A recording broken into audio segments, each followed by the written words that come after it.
শুভ সকাল বন্ধুরা। তো থাম্বনেল দেখে বুঝতেই পেরেছেন যে বাপা পাপিয়া লাইভ স্টোরিতে সবাইকে স্বাগত। তো যেহেতু লাইভ স্টোরি, তাই জন্য একটু লাইভ নিয়ে একটু কথা হোক জীবনের। তো ওই জন্যই চলে এলাম আপনাদের সাথে একটু শেয়ার করতে।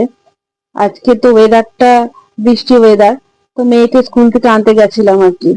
বাবা দিয়ে আসে যদিও, আর আনতে গেছে। আর এখানে দেখুন বৃষ্টি, আমাদের দিকে এত বৃষ্টি হয়েছে, এখানে জল জমে গিয়েছে পুরো। আর ওয়েদারটা দেখেছেন, আকাশটা এত সুন্দর লাগছে। আর এই রাস্তাটা চারিদিকটা এত সবুজ যে মানে ভালো লাগে, আর পুরো ফাঁকা নিরিবিলি রাস্তাটা। তো এই যে দেখুন,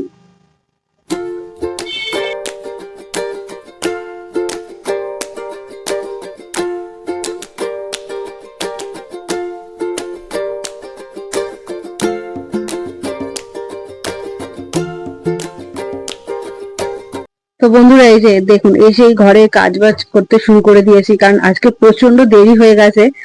তো একে বৃষ্টি হয়ে, তারপরে মেয়েকে আনতে গেছিলাম। তো ওই জন্য মেয়েকে বললাম তুই স্নানটা করে একটু পুজোটা দিয়ে দে।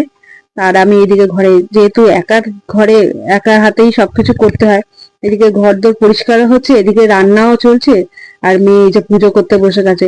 আজ যেহেতু মানে বজরংবলির দিন আর কি, একটু ওনাকে আর কি আমরা প্রত্যেক দিনই করি। তো মেয়ে খুব করে, ওই জন্য হনুমান চালিসা পড়ছে, আর এদিকে পুজো দেওয়া হয়ে গেছে। তো বললাম তুই এদিকে পুজোটা দিয়ে আমি এদিকে কাজ বাজগুলো সেরে নিই।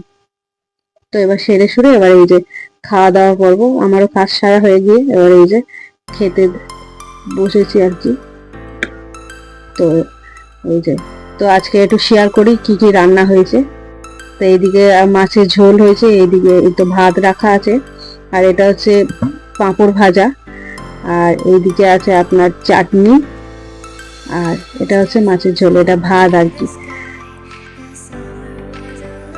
আর পটল পোস্ত করেছিলাম ঝাল ঝাল করে। তো এই আর কি রান্না বান্না হয়েছে। তো ভিডিওটা কেমন লাগলো একটু জানাবেন।